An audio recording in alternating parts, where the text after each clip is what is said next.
Continuando entonces con la programación del Dragonheart Security Conference, estamos listos para la siguiente conferencia. Vamos a hablar un poquito sobre Machine Learning. No sé si se encuentra aquí Jonathan. Hola, ¿qué más? Hola, ¿qué tal? ¿Cómo van? ¿Bien, bien? Bien, bien. Ya en las últimas etapas del evento, la verdad es que hemos estado muy contentos con la acogida que ha tenido esta iniciativa de hacerlo en línea, pero sin más dilación te dejo al público para que les hables. Ok, perfecto.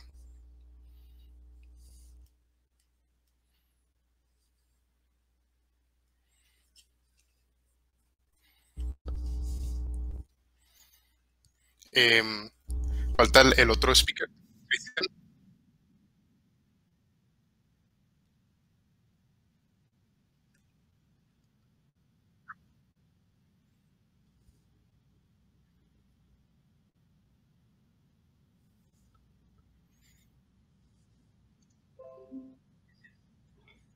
Fabián, si quieres me metes a mí. Bueno, mientras solucionamos este problemita técnico, vamos a hacer otra dinámica para entregar algunas licencias que amablemente nos ha ofrecido la gente de SET Colombia. Entonces, les voy a dar un enlace a través del chat de YouTube, de esas dinámicas que tanto les ha gustado todos estos días. Y entre los retweets de ese enlace, vamos a rifar otras 5 licencias, ¿les parece? Ahí está. No importa si ya ganaron licencias. De hecho, hay personas que han ganado incluso hasta 2 licencias y no hay ningún problema.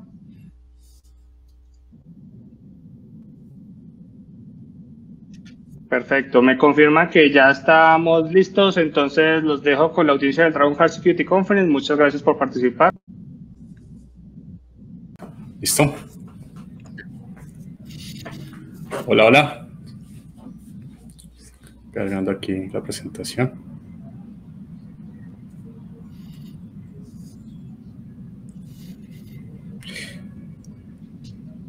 Johan, ¿puede colocarle diapositiva mientras tanto? Ok, dale, de una, perfecto.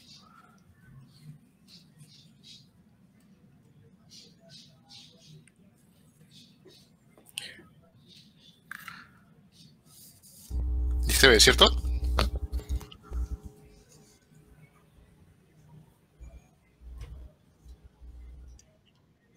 Listo. Listo, acá ya está. Bueno, listo. Bueno, ¿qué tal? Muy buenas tardes, noche a todos. Pues primero que todo, darle a la comunidad Dragonheart precisamente nuevamente por la invitación y precisamente este espacio para hablarles un poco lo que significa seguridad en la inteligencia artificial. Ese es el nombre de la charla.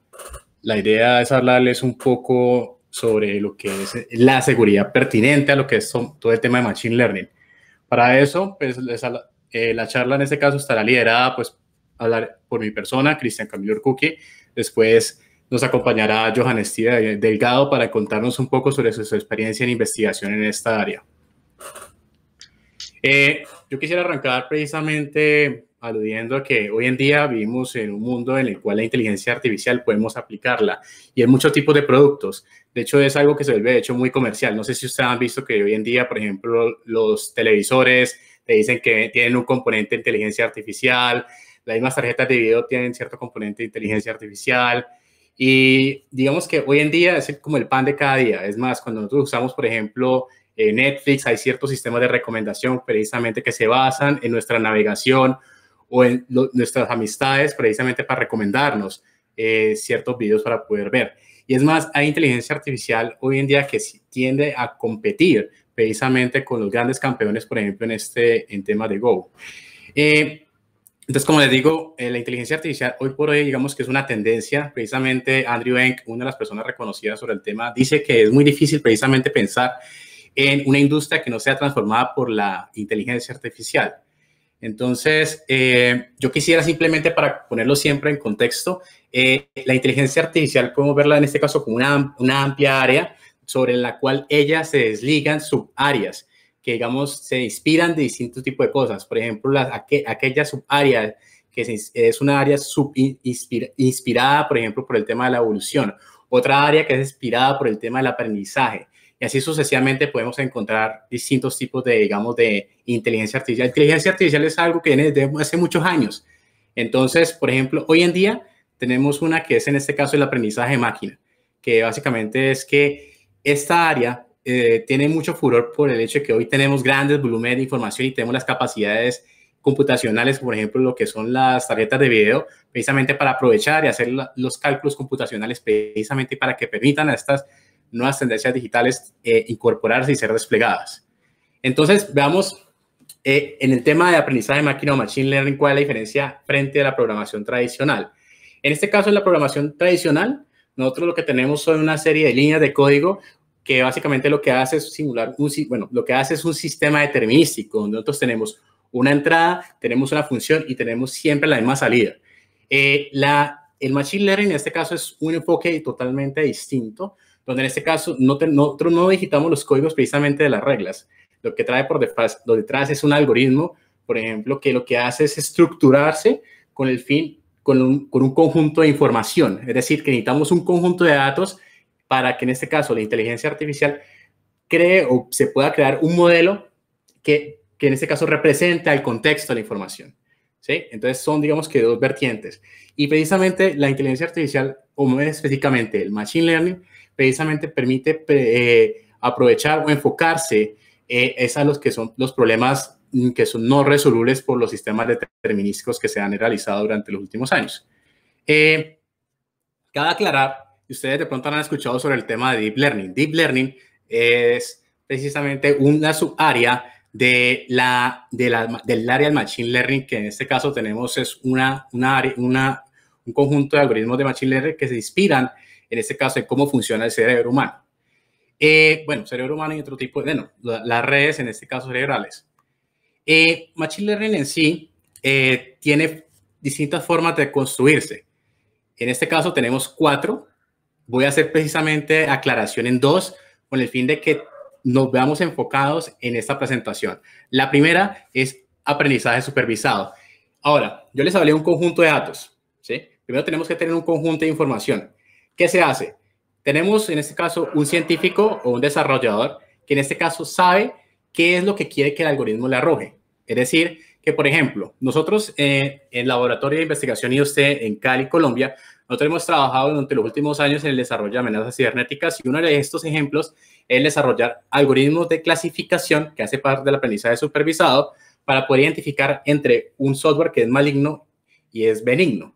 Entonces, nosotros lo que tuvimos que hacer es recolectar la información tanto de malware y tanto de software y luego lo que hacíamos obtener la data para poder entrenar un conjunto de modelos de Machine Learning. Por ejemplo, en este caso particular que ustedes están viendo acá, nosotros lo que hicimos fue con base en una hipótesis, es decir, nosotros pensamos en principio qué puede pasar, qué diferencia existe entre los permisos de entre una aplicación benigna en Android y un malware en Android.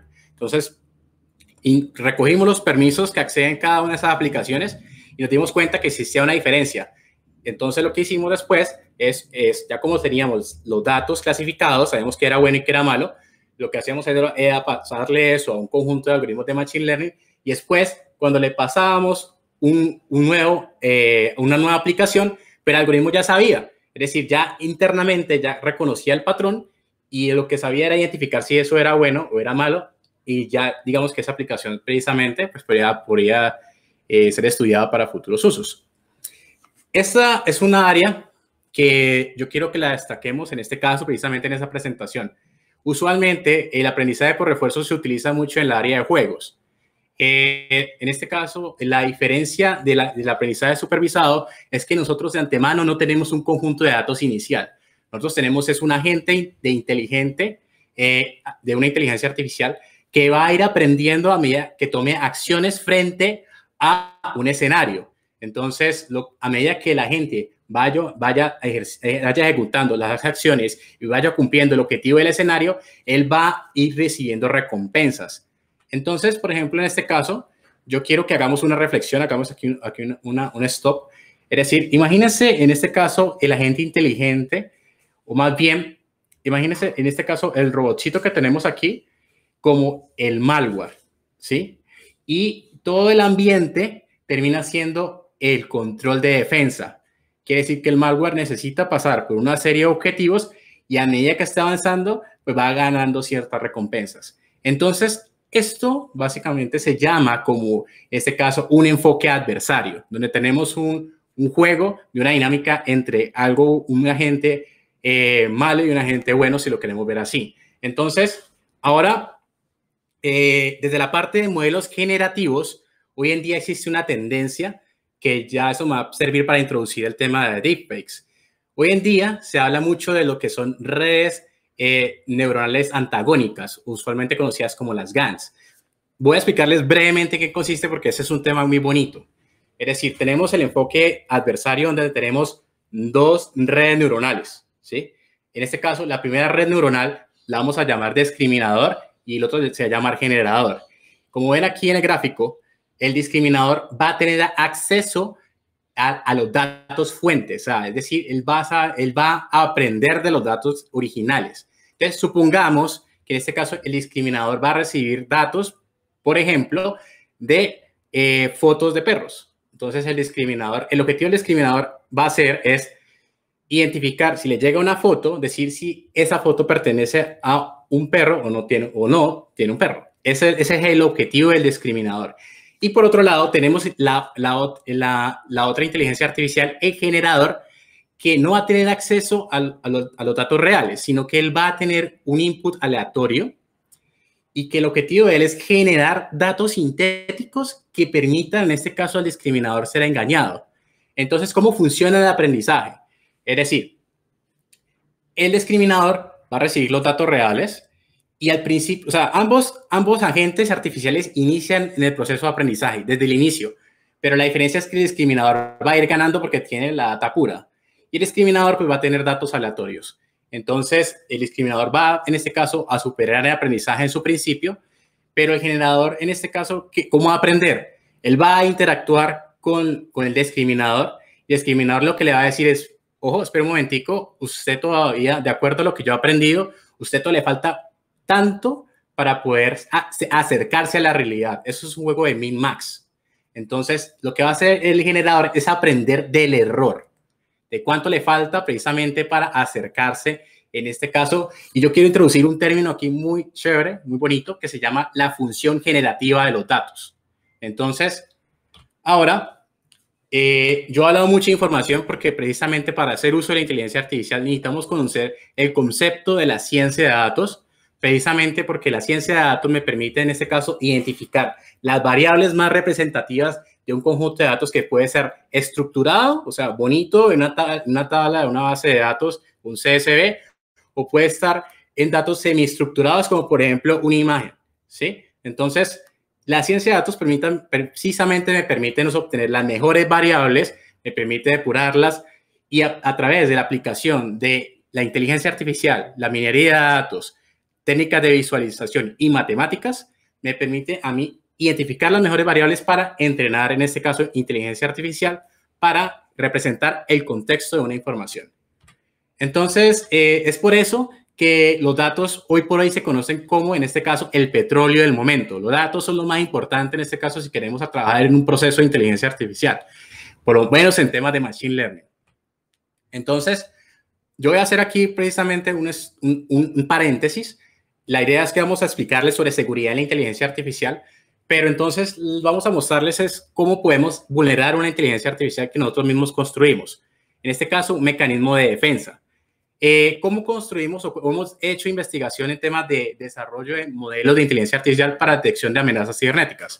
Entonces, lo que nosotros hemos trabajado, en este caso durante los últimos años, es utilizar técnicas que me permiten a mí detectar Android malware a través de el análisis estático y el análisis dinámico. Entonces, el análisis estático me obtiene la data de la ingeniería inversa que yo hago el código y el análisis dinámico de obtener la información del software benigno o maligno que se encuentra en ejecución, como por ejemplo el tráfico de red. Entonces, de todos estos avances que hemos hecho en mecanismos de defensa cibernético, hemos encontrado distintos resultados y precisamente tenemos un libro actualmente publicado, totalmente en español, gratuito. Ustedes lo pueden descargar en esta página, en la parte inferior derecha lo pueden descargar. Y si a alguno le interesa tenerlo físico, en la parte inferior izquierda lo pueden encontrar. Y nosotros lo que hemos hecho en este libro es básicamente la recopilación de las experiencias de los primeros años que estuvimos haciendo en investigación. Y precisamente esta presentación que estamos haciendo hace parte de la segunda edición, que incluye el tema de detección de deepfakes y cryptojacking. Es más, el viernes precisamente tuvimos una charla en la cual utilizamos ciencia de datos para identificar botnets maliciosas. Aquí hago la referencia por si a alguno le llama la atención, es precisamente para desarrollar mecanismos de defensa. Los datos, todo el código de esta presentación y de las anteriores se va a encontrar disponible.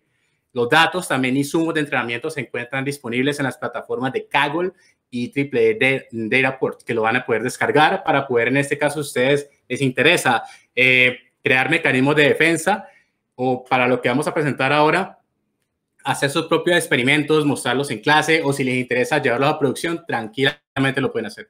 Esto, digamos, que es algo que nosotros le estamos aportando a la comunidad en este caso. Durante, digamos, los últimos 2 años, precisamente nos planteamos la idea de que ya hemos trabajado en algunos conceptos de mecanismos de defensa cibernético. Pero entonces quisimos precisamente ahorita explorar la otra vertiente, en este caso sobre cómo podríamos atacar una inteligencia artificial, para en ese caso pues virar las 2 perspectivas y mejorar, digamos, el ciclo de vida de lo que se conoce de la analítica de datos. ¿Qué hay hoy en día para temas de seguridad de la inteligencia artificial? Entonces, hoy por hoy, precisamente el IEEE Computer Society menciona una de las cosas que nosotros hemos estado realizando durante los últimos años, como ya les mencioné, el tema de la aplicación de inteligencia artificial para ciberseguridad. Pero además, ahorita nos está mencionando lo que significa el uso de la seguridad en la inteligencia artificial, el uso precisamente de la ética de la inteligencia artificial y de la explotación de datos, ¿sí? Que eso, digamos, que la conclusión final que quiero llegar al final de esta presentación. Ahora, si entramos a fondo sobre cómo se maneja el tema de Machine Learning, de ciencia de datos y cómo se incorpora la seguridad en esto, pues si nos iniciamos en solamente las metodologías básicas en temas de minería de datos, que en este caso encontramos a Zoom y ChrisDM, las que tenemos acá en pantalla, estas metodologías van a mencionar algunas actividades, por ejemplo, para temas de cifrado, protección de información, pero no hacen un estudio más profundo sobre cómo un modelo de Machine Learning debería ser, digamos, fuerte frente a agentes adversarios. Entonces, esto, digamos, que hace un punto de partida de lo que empezamos a encontrar. Y ahora encontramos precisamente algo que es muy furor y que, de hecho, recalco que lo mencionaron mucho en este congreso, es el uso de la inteligencia artificial para el uso de la ingeniería social. Entonces, por ejemplo, el tema de lo que se conoce hoy por lo que es deepfakes, que básicamente es el uso de la inteligencia artificial para generar cosas que no son, digamos, reales, si podemos decirlo así. Y eso, digamos, que hace una tendencia, bueno, es una realidad, entonces, que se menciona para el tema de las elecciones y entre otros tipos de cosas más. ¿Qué hay detrás de este tema de generación de deepfakes? Esto es muy sencillo.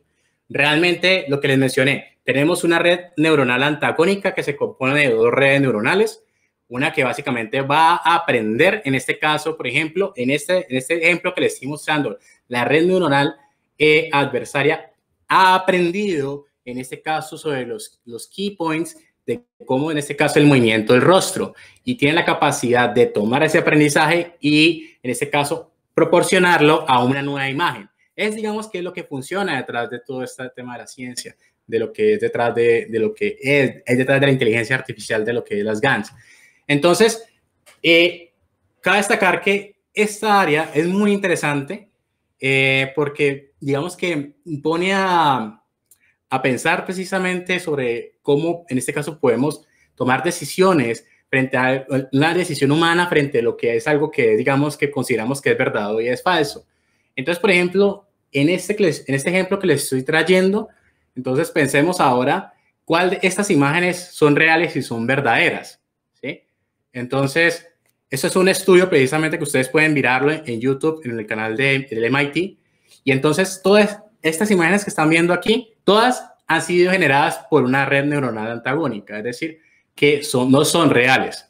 Entonces, hasta allá, digamos que es el grado de desarrollo que hemos logrado hasta ahora. Y es más que ya se están explorando otro tipo de dimensiones, como lo que hablamos de sonido. Hoy se habla de fake news Y imagínense a medida que estemos avanzando más y más, mientras tengamos los volúmenes de información que son necesarios y las capacidades computacionales. Hay otra, digamos, que área de aplicación que precisamente menciona sobre lo que es privacidad y anonimidad del uso de modelos de Machine Learning. Es decir, por ejemplo, si nosotros tenemos en nuestros celulares un conjunto de datos, ¿cierto? De los datos podemos tener datos sensibles. Esos datos, de cierta forma, tienen que entrenar un mecanismo de inteligencia artificial. ¿Cómo, digamos, el algoritmo, si se encuentra en otro sitio, bueno, ¿cómo sería? ¿Se entrenaría en un servidor externo o se entrenaría en el celular?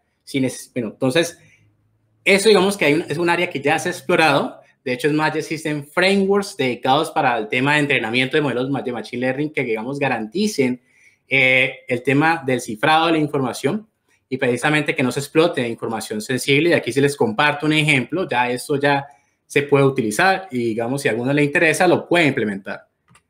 Y se habla de otro tipo de cosas. Ya se habla del uso de la inteligencia artificial para la generación de malware. Es más, aquí hay un artículo muy bonito que precisamente habla sobre el uso de las GAN, precisamente para desarrollar malware que permita en este caso alterar o a generar datos que no, sí, alterar en este caso un software benigno.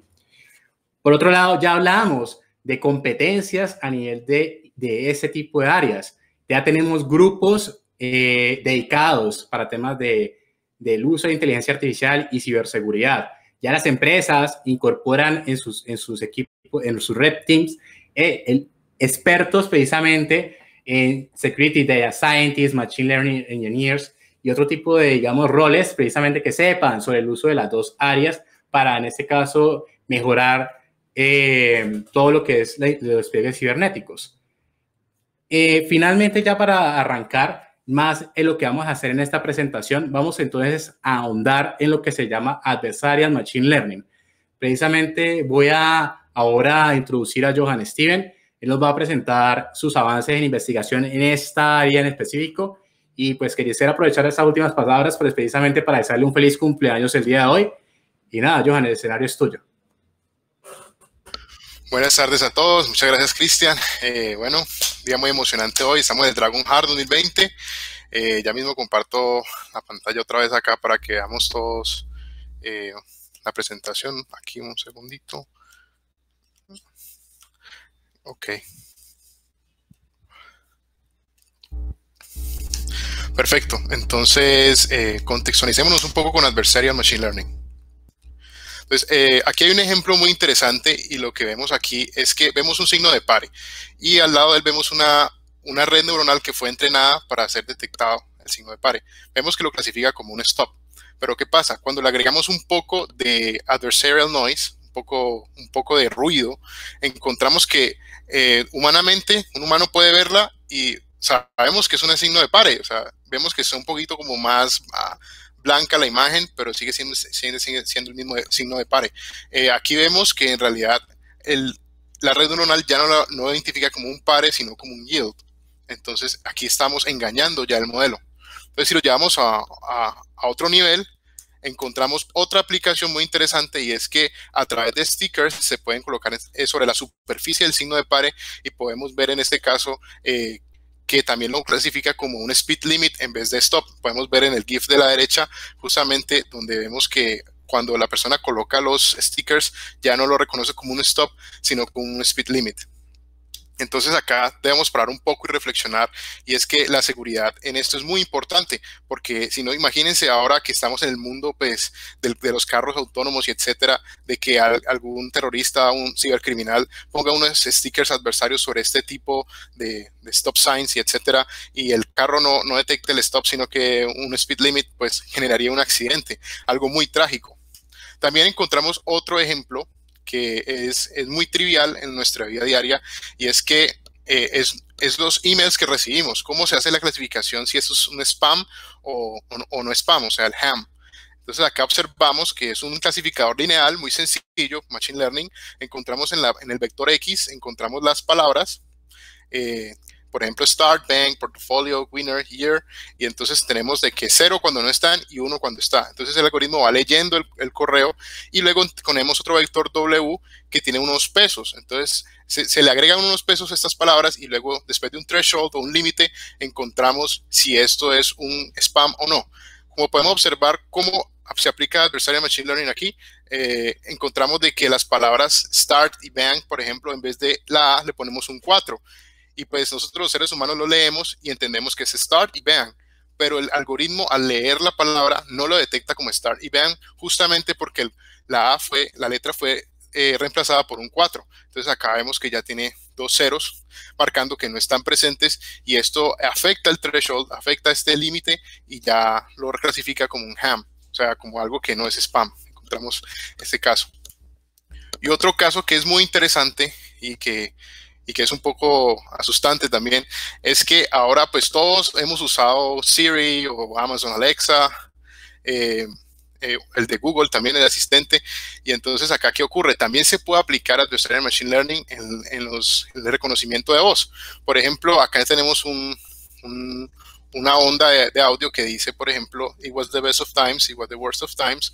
Está entrenada una red neuronal para poderlo detectar, pero en este caso, si agregamos un adversarial noise, que es un ruidito, como algo como que es indistinguible, o sea, como que uno dice, no, pues uno sigue entendiendo.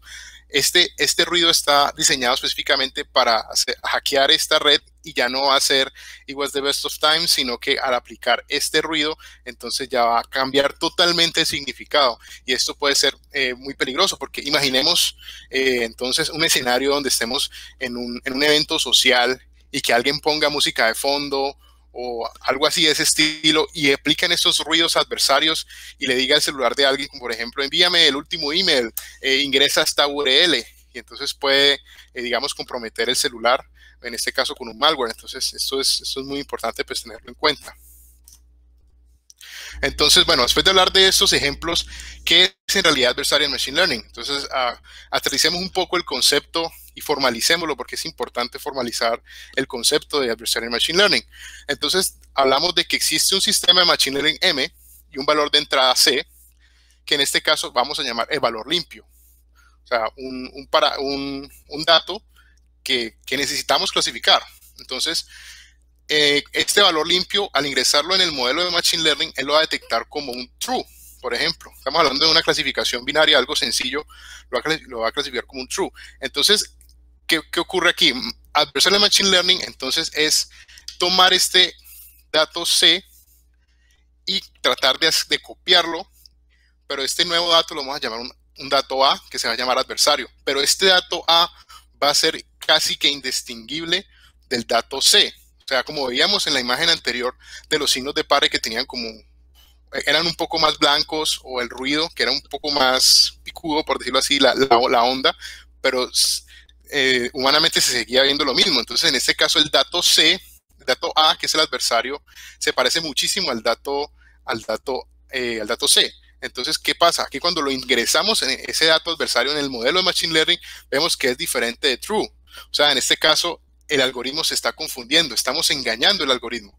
Entonces ya, finalmente, estas entradas maliciosas, las A, son diseñadas para engañar estos modelos. Aquí ya lo formalizamos un poco. Entonces hablamos de unos tipos de ataques, que es importante entender el concepto de los ataques. Ok, entonces tenemos básicamente 3 tipos de ataques. Tenemos white box, en donde conozco los datos de entrenamiento, la representación de las características y el algoritmo de aprendizaje que estoy utilizando. SVM, Neural Networks, Super Vector Machines, bueno, etc. Tenemos entonces en este caso Gray Box, que conozco al menos 2 de ellos. Puede que conozca la representación de las características y el algoritmo de aprendizaje, pero no conozca los datos de entrenamiento. O puede que tenga los datos de entrenamiento, pero no sé qué algoritmo. Entonces ahí vamos con Gray Box. Black Box, que no conozco nada. Entonces, el black box es el ataque más difícil de realizar porque no conozco nada. El más fácil es el white box. Entonces, acá tenemos un pequeño mapa de cómo funciona esto. Y es que, por ejemplo, cuando tenemos vamos a hacer un ataque white box tenemos lo que se llama los causativos, y es que atacan a los 3 pilares de la ciberseguridad: la integridad, la disponibilidad y la privacidad. Como la integridad del modelo de Machine Learning, haciendo clasificar algo malo. La disponibilidad, que al realizar estas malas clasificaciones lo dejo fuera de servicio. Y la privacidad, de que, por ejemplo, tenemos, no sé, un modelo que reconozca nuestra cara y podemos hacer una especie de polling de request a ese modelo online y pueda tener ciertos feedbacks para poder reconstruir, hacer una ingeniería inversa y encontrar el rostro de alguien. Y pues el exploratorio en este caso es cuando ya no conocemos nada, entonces empezamos a probar de todo ahí como por los laditos, a ver qué ocurre, qué está pasando. ¿Ok? Entonces, dentro de esto se encuentra, vamos un poco más específicos, los ataques de evasión. Entonces, los ataques de evasión es una especie de ataque en donde yo estoy haciendo un white box. Entonces, lo que se hace esto es atacar en la etapa de test.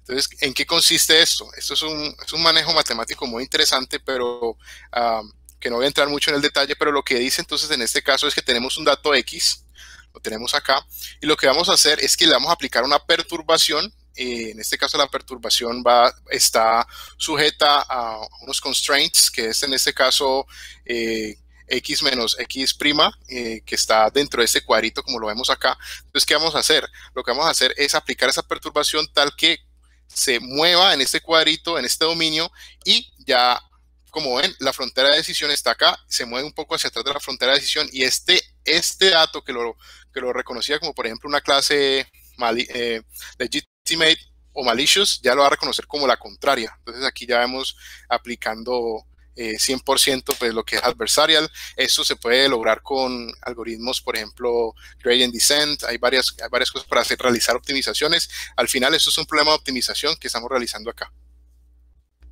También tenemos otro tipo de ataque, que es el de envenenamiento. Entonces, en el ataque de envenenamiento, también white box, entonces en este caso tenemos la base de datos donde fue entrenado el modelo. Entonces, ¿qué realizamos nosotros?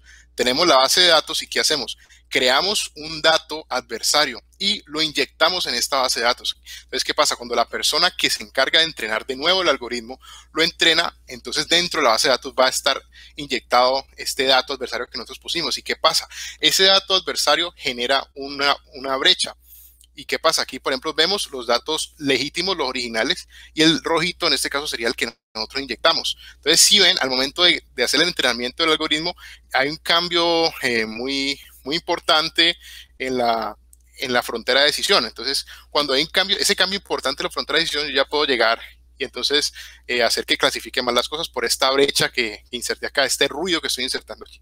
Ese sería un ataque de envenenamiento, el conocimiento pues de la base de datos de donde se está entrenando el algoritmo. Pero entonces ustedes se pueden preguntar, ok, interesante esta parte y todo, pero ¿por qué Machine Learning es vulnerable? ¿Por qué pasa esto? Es muy extraño, ¿por qué? Entonces, bueno, la respuesta está en que el diseño de la mayoría de los algoritmos de Machine Learning tienen un supuesto. Y este supuesto es que el conjunto de entrenamiento y el conjunto de evaluación son muestreados de la misma distribución de la probabilidad. Entonces, a este supuesto se le conoce en estadística como Independent Identically Distributed Variables, IDD. Y lo que dice esto básicamente es que un evento es independiente del otro, y además de esto, en este caso, pues aquí, por ejemplo, encontramos lo que es la probabilidad de dos sucesos. Vemos que no hay una dependencia una de la otra. Entonces, pensémoslo más bien como cuando uno tira una moneda. Entonces, tiramos una moneda, la probabilidad de que caiga cara o sello. Luego tiramos otra moneda y la probabilidad de que caiga cara o sello. Entonces, el resultado de una no depende del resultado de la otra. Y además de esto, Machine Learning se basa en el pasado para predecir el futuro. Pero entonces los cibercriminales pueden aprovecharse de esto y cambiar estas settings, como por decirlo así, para poder que el algoritmo ya se confunda. Entonces, en este caso, ¿cómo hacemos para disminuir esta vulnerabilidad, para disminuir esta brecha que hay aquí? Entonces, necesitamos aplicar algo que se llama aprendizaje seguro. Entonces, el aprendizaje seguro, la definición es que cuando tenemos un modelo de Machine Learning robusto y que se desempeña ante un ataque adversario. Por ejemplo, vemos este globito aquí, que es nuestro supermodelo robusto, y en un ataque adversario aquí, y pues no se estalla ni nada. Entonces, ¿cómo vamos a realizar esto? Entonces, Batista Villo, profesor de la Universidad de Cagliari, que es uno de los pioneros en esto, ellos proponen en este caso en un paper que se llama Security Evaluation of Patterns Classifier Under Attack, y lo que hace él es, tenemos que pensar como el enemigo, en este caso como el cibercriminal. Entonces, anteriormente con Cristian presentamos la frase de Sun Tzu, el arte de la guerra, de que si conoces a tu enemigo y te conoces a ti mismo, ganarás la guerra, algo así por parafrasearlo. Y este caso aplica mucho esta filosofía, porque entonces tenemos que meternos en los zapatos de nuestro enemigo, en este caso el cibercriminal. Entonces tenemos que modelarlo a él. ¿Qué haría él en este caso? ¿Qué podría yo hacer para atacar a mi mismo modelo? ¿Cierto? Entonces, en este caso, simulo este ataque, me ataco, el modelo lo ataco, y luego evalúo este ataque, lo evalúo y luego desarrollo alguna medida para que eso no vuelva a pasar o volverlo más robusto, más fuerte. Entonces voy a dar un ejemplo de cómo hicimos esto. En el año 2018 presentamos un paper junto con el profesor Cristian Orcucchi y otros compañeros llamado Features to Detect Android Malware en IEEE Colcom en Medellín. En este caso lo que hacíamos es que entrenábamos un modelo de Machine Learning con 10 variables de capa de red para detectar si este era malware o no. Entonces teníamos 7.832 datos, 4.691 de tipo benign y 3.141 de tipo malicious. Entonces, el mejor modelo que nos dio fue un Random Forest y vimos que unas características más notorias fue el envío de paquetes TCP y en las aplicaciones malignas pues no era tan elevado. Y bueno, en este caso, al realizar el ajustes a este modelo, ahora un poco encontramos de que ya podemos subir su accuracy a 91% y su capa a 82%. Es un modelo espectacular, la verdad tiene un performance muy bueno, este Random Forest. Entonces, este es nuestro modelo candidato a atacar. Entonces, queremos que este modelo tenga un aprendizaje seguro. ¿Cómo aplicamos, pues, la estrategia que utilizó Batista Villo aquí en nuestro modelo? Entonces acá utilizamos lo que se llama Reinforcement Learning. Entonces, ¿cómo funciona esto? Entonces ya con la explicación que el profesor Cristian dio anteriormente, tenemos un algoritmo de Reinforcement Learning. En este caso, este algoritmo percibe un environment, un espacio, y recibe feedback de ese espacio. Entonces, ¿qué hicimos? Conectamos el algoritmo de Reinforcement Learning con el modelo de Random Forest. Entonces, ¿qué hacíamos? Cogíamos un registro, es decir, un dato que era malicioso, y se lo pasábamos al modelo de Random Forest y le decíamos que lo clasificara. Obviamente iba a decir que es malicioso, pero entonces el algoritmo de Reinforcement Learning recibía el feedback y empezaba a realizar perturbaciones. Entonces, ¿cómo hacía estas perturbaciones? Las perturbaciones las hacía en un rango mínimo y en un máximo de la distribución de los malignos y los benignos de este mismo dataset. Entonces recibía y decía, ok, sigue siendo malo, entonces apliquemos la perturbación. Entonces cogíamos ese valor, por ejemplo, R8, R9, que son una de las características que vemos acá, y empezamos a cambiarlo un poco, a colocarle, pues a agregarle un poco, un numerito más, un numerito menos. Entonces acá lleva recibiendo el feedback y resulta que seguía siendo malo. Entonces cada vez que fuera malo todavía seguía clasificándolo bien. El algoritmo Reinforcement no recibía ningún reward, no recibía ningún premio, y todos sabemos en este caso que el algoritmo Reinforcement es greedy, él siempre quiere encontrar el máximo beneficio. Entonces él empezaba a hacer muchas perturbaciones en las características R8, R9, R1, R7, R4, hasta que el algoritmo de Random Forest lo detectaba como benigno. Entonces teníamos un dato malicioso que aplicábamos perturbaciones hasta que Random Forest lo encontraba benigno. Entonces ya lo logramos engañar. Entonces él tenía una Q-table por dentro y empezaba a guardar pesos y a guardar de cierta forma en qué estrategias o qué reglas seguía para poder aplicar perturbaciones a ciertas características y así poder engañar a este modelo. Entonces, ¿qué pasó? Generamos 500 datos adversarios, o sea, 500 datos maliciosos que fueron perturbados y ahora ya los conoce como, los reclasifica como benignos. O sea, logramos entonces aquí hacer, en este caso, adversarial, engañar el algoritmo de inteligencia artificial, en este caso de Machine Learning, Random Forest. Pero entonces ya tenemos los 500 datos de tipo malicious. Entonces, ¿qué vamos a hacer con ellos? ¿Cómo hacemos pues para hacer una medida pues para que se vuelva más robusto? Ahí lo tenemos. Entonces, vamos a hacer algo que se llama Adversarial Training. También aquí lo que hacemos es formalmente, matemáticamente lo observamos acá. También todo esto es un problema de optimización. ¿Okay? Entonces acá lo que vemos es que lo que ocurre aquí, pues a grandes rasgos no voy a entrar mucho en esa teoría, sino que tenemos acá esos son los datos originales, los cositos verdes que vemos en los cuadritos. Entonces, cuando aplicamos Adversarial Training, lo que vamos a hacer es que vamos a tomar esos 500 datos y los vamos a combinar con la base de datos original del Adversarial Training, del training original del modelo. Entonces, ¿qué va a pasar? Los datos que tienen la perturbación se van a correr un poquito hacia adelante, todos. Y ya cuando se corren un poquito hacia adelante, obviamente la función, que es la frontera de extinción, va cambiando de forma.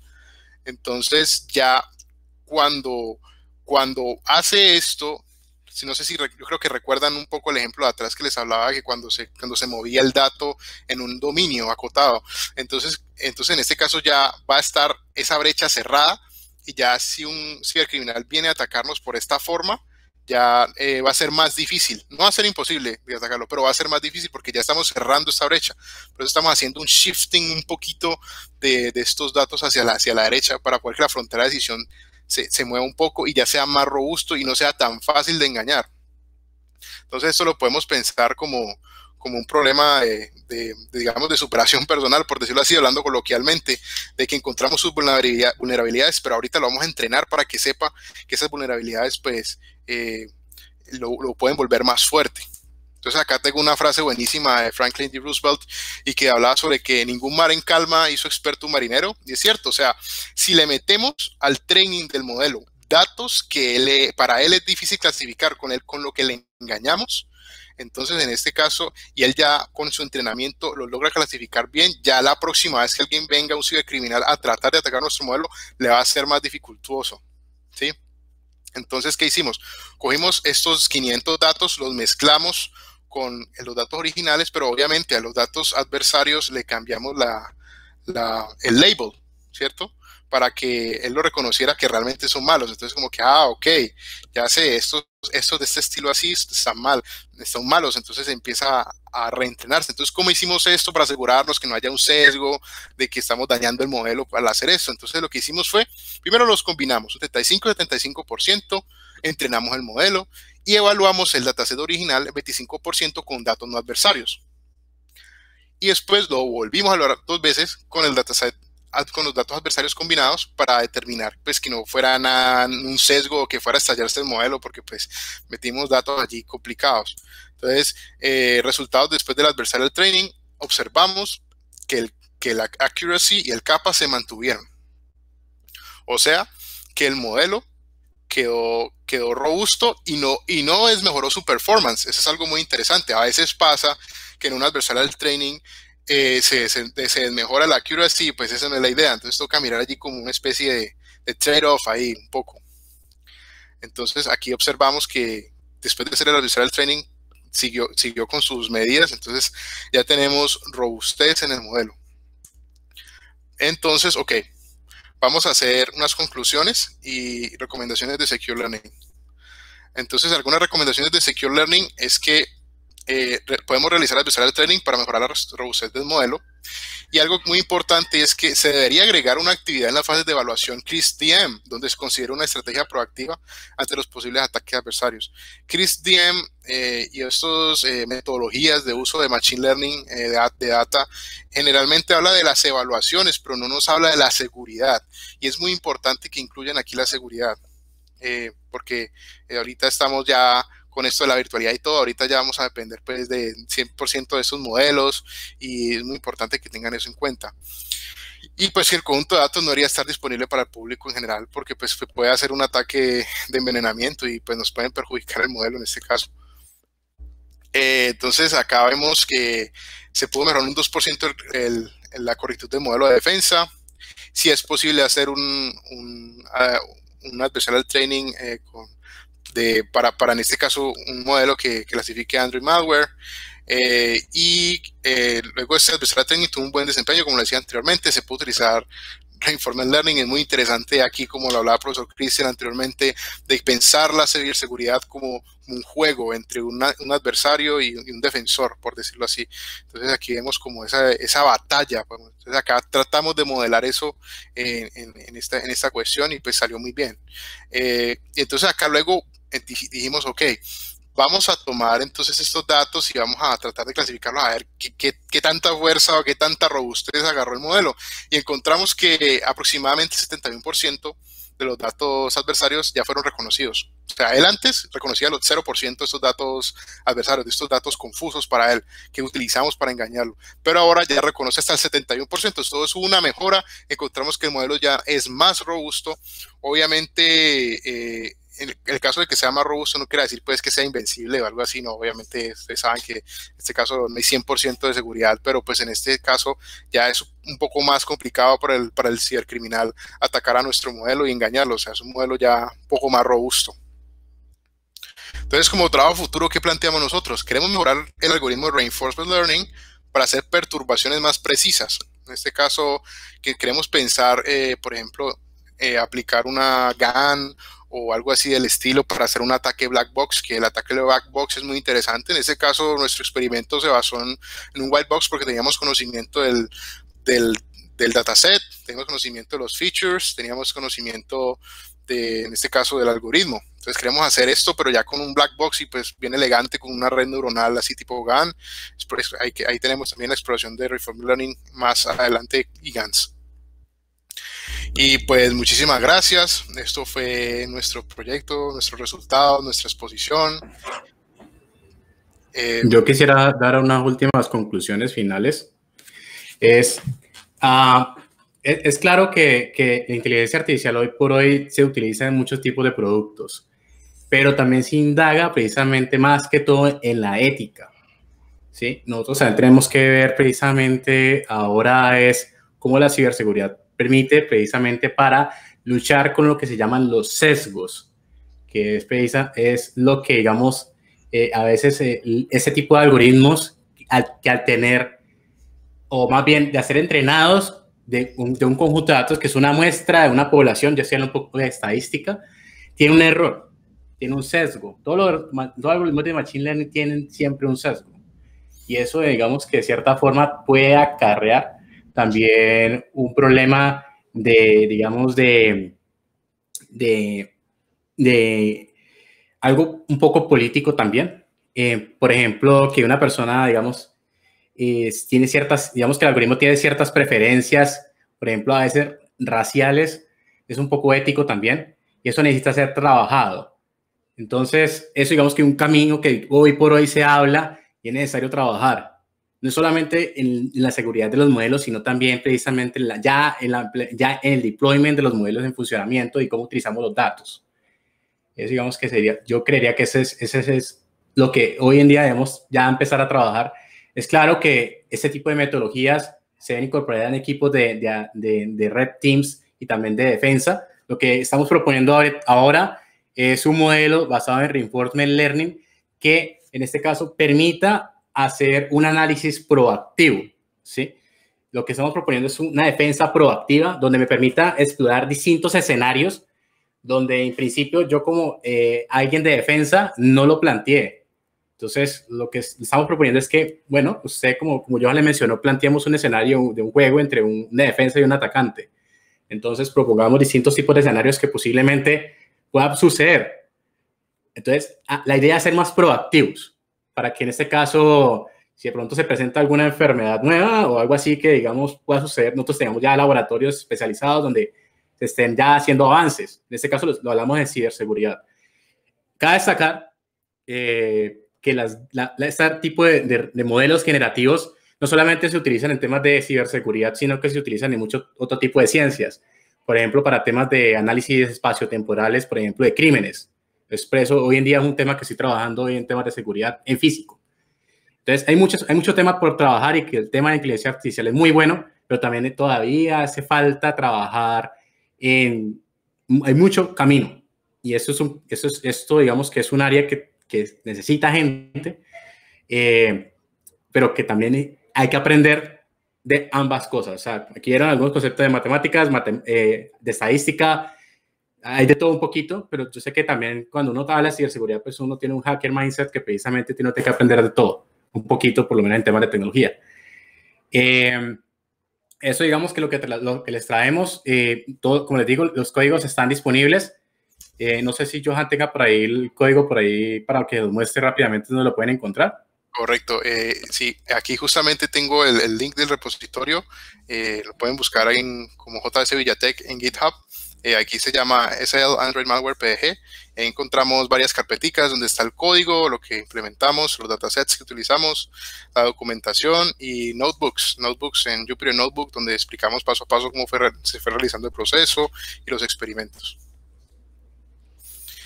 Pues muchas gracias, aquí está. Cualquier duda, pregunta, con mucho gusto, en correo nos pueden comunicar.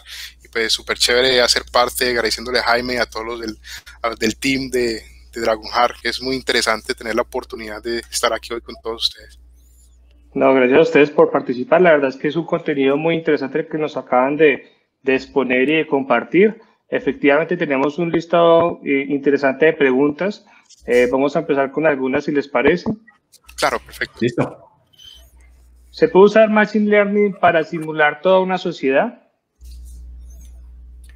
Para simular una sociedad o agentes artificiales, se pueden, como yo dije, agentes artificiales.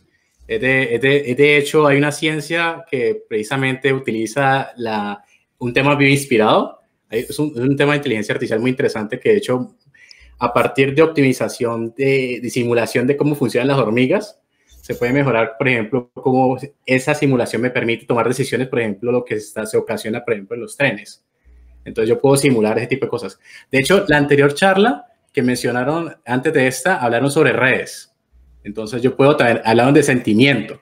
Nosotros también podemos simular redes, también de distintos tipos de conexiones, y a través de los datos podemos hacer análisis con OSINT y ese tipo de cosas para poder hacer análisis más proactivos y, digamos, de redes y como eso. Eso digamos que sería lo grande. Perfecto. Mira, acá me tienen otra preguntita y dicen, ¿tienes alguna prueba de concepto de Machine Learning en seguridad? Prueba de concepto de Machine Learning en ciberseguridad, claro. Pues como les mencionamos ahora, nosotros tenemos varios mecanismos de ciberdefensa. Nosotros trabajamos en el libro, precisamente pueden encontrar los primeros pasos que hicimos en análisis de malware, en análisis de páginas web. Tenemos ahora ese trabajo de que me presentamos el viernes de temas de botnets maliciosas.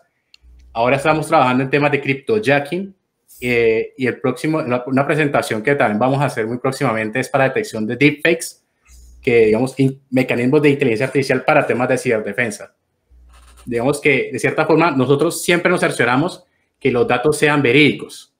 Entonces es digamos que con el fin de que la réplica, o sea, que todo el método científico sea replicable para, en este caso, los resultados.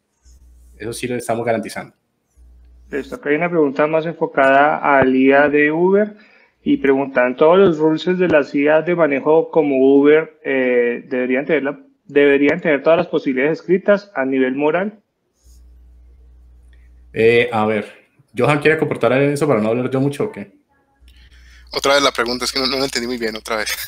Que si todos los rules de las IAs de manejo como Uber deberían tener todas las posibilidades escritas en el código a nivel moral.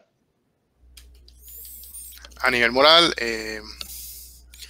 pues en este caso sería interesante, pues aparte no sé qué opina el profe Cristian aquí, pues no tengo mucha experiencia en la parte de moral de nada. Sí, mira, eso como les digo es un área ahorita de auge. Es precisamente la academia ahorita discute el tema de la ética y el tema de la moral. son dos cosas distintas. Entonces, eso es un tema que hoy en día se trabaja.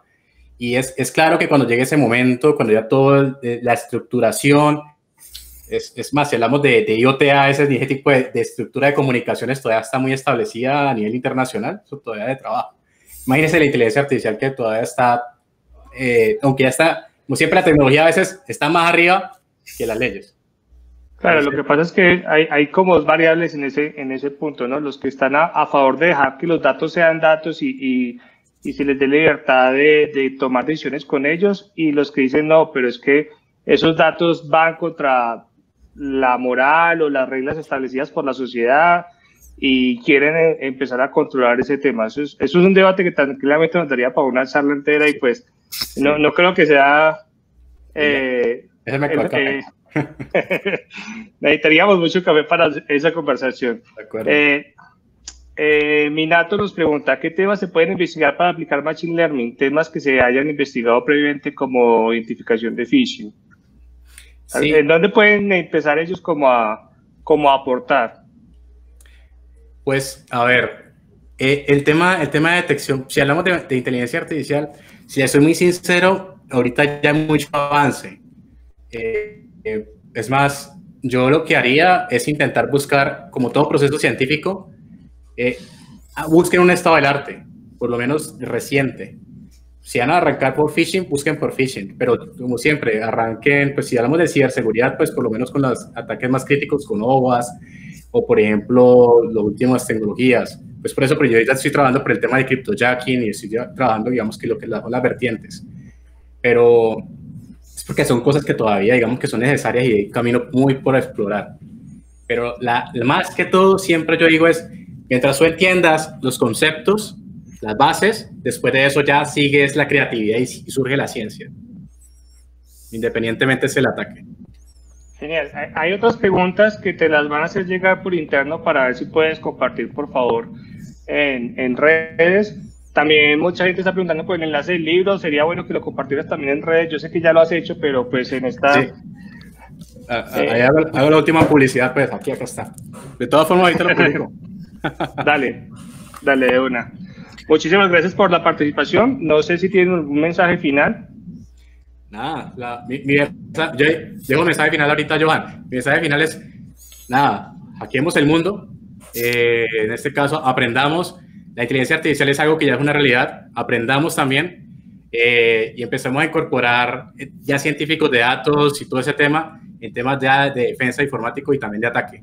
Tenemos que prepararnos también, como en Colombia, ya empezar a ya hacer ese tipo de cosas. Ya internacionalmente ya se hace. Entonces hay que empezar ahorita a trabajar en eso. Es el mensaje de mi lado. Genial. Johan, ¿no tiene mensaje? Hackeamos juntos. Para mí el mensaje es feliz cumpleaños, parce. Revisen el grupo que tenemos interno, porque tenemos una sorpresita ahí para que por favor se integren mientras organizamos toda la parte aquí